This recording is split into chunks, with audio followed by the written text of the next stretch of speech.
Hi, this is Pastor Jim, and welcome to the AIM Company podcast. It's always great to be with you, and I'm so excited to share with you about the discipline of repentance today. Now, today we're going to talk about repentance and righteousness.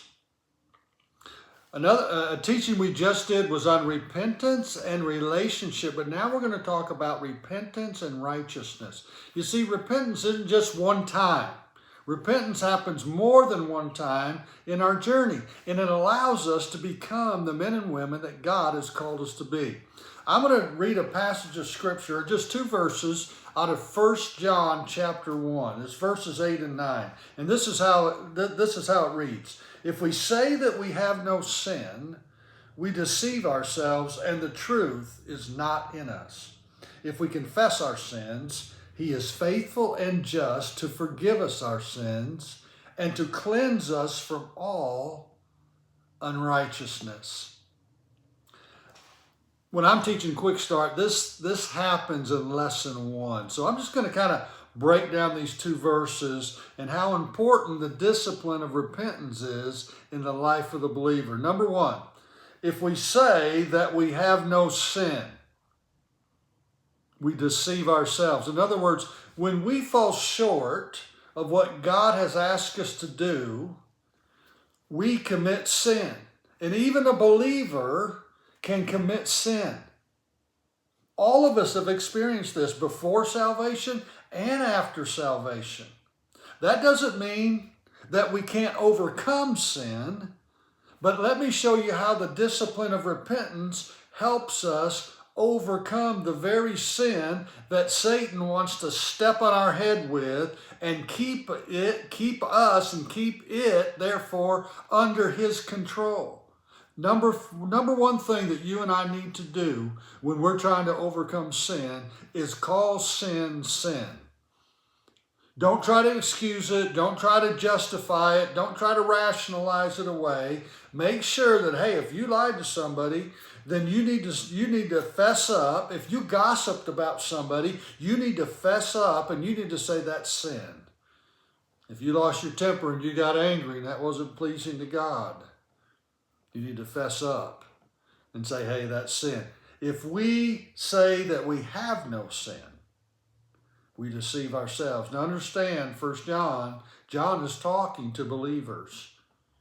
And he's reminding believers that even though we know Jesus Christ and we've been born again and we feel the presence of God, sometimes we'll still sin. We need to acknowledge our sin.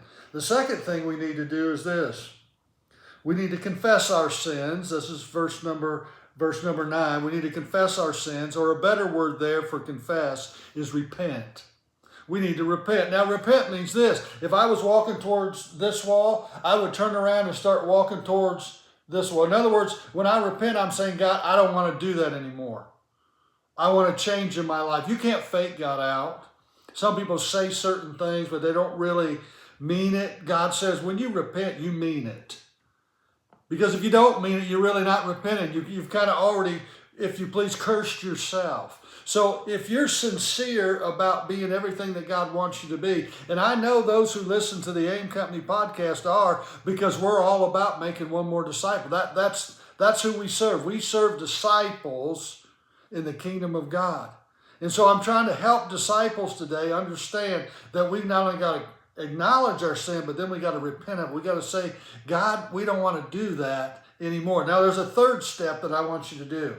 It says that He is faithful and just to forgive us our sins. So when we repent of our sins, we got to learn how to receive God's forgiveness from those sins. Now, this step may be the hardest.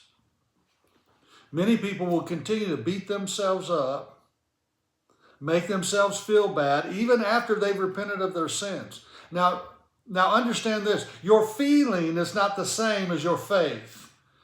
I hope if you disobey God, you feel bad about that. I want you to feel bad about it. A part of that is the conviction of the Holy Spirit in your heart.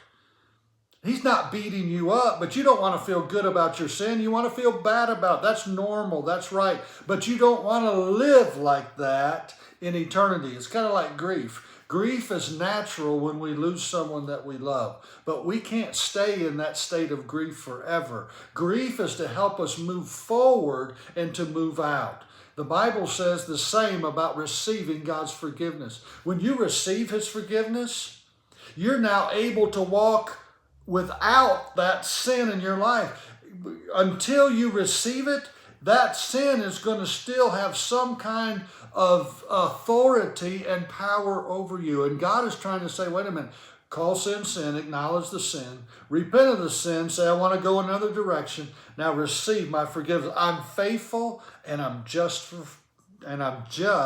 to forgive you. Now listen to this. As far as the east is from the west, so God does not remember your sins against you anymore once you repent and receive His forgiveness from your sins. Now, how does this discipline of repentance help us with righteousness? Let's look at the last step. The Bible says that He will cleanse you from all sin. See, the goal of repenting is not to have to repent again. The goal of repenting is to be cleansed from the power or the principle of sin that exists within you. We don't have to walk under Satan's thumbnail. We are not the tail. We're the head. God says that we're the head. We're not the tail anymore. We've been transformed by the power of Christ. And He will not only save you from your sins, but He will save you from the power of sin that wants to still dominate your life.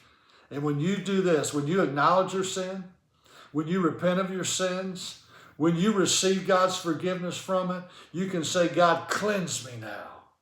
From the power that sin had over me, it no longer has it. I believe this, that you can be so filled with the Holy Spirit, so cleansed of the power of sin in your life, that you won't even want that sin anymore. You see, you're really not free until you just don't want it anymore. How much of God do you want? Remember this, repentance is a Christian discipline that helps you walk out your faith and become righteous in the sight of God. Thanks so much for joining me today. I love sharing the gospel of Jesus Christ with all those who will listen. I love sharing on the AIM Company podcast. You are an awesome audience, and I appreciate your interest in becoming more like Jesus. Thanks for checking us out on YouTube. Share it with a friend. If you haven't done that, share this podcast with somebody. Share it. Let's get the gospel out together. Thanks so much for joining me today. Let's close with a word of prayer. Father God, I ask that every person who has heard this podcast will take the sin that has seemingly want to dominate them. And God, I pray that as they acknowledge it as sin, as they repent of it, as they receive God's forgiveness, that you will fully cleanse them of the power that this sin has had over them, and you will fill them with your Spirit so they can walk above it. In the name of the Father, the Son, and the Holy Spirit, I pray. Amen. God bless. We look forward to seeing you on the next AIM Company podcast.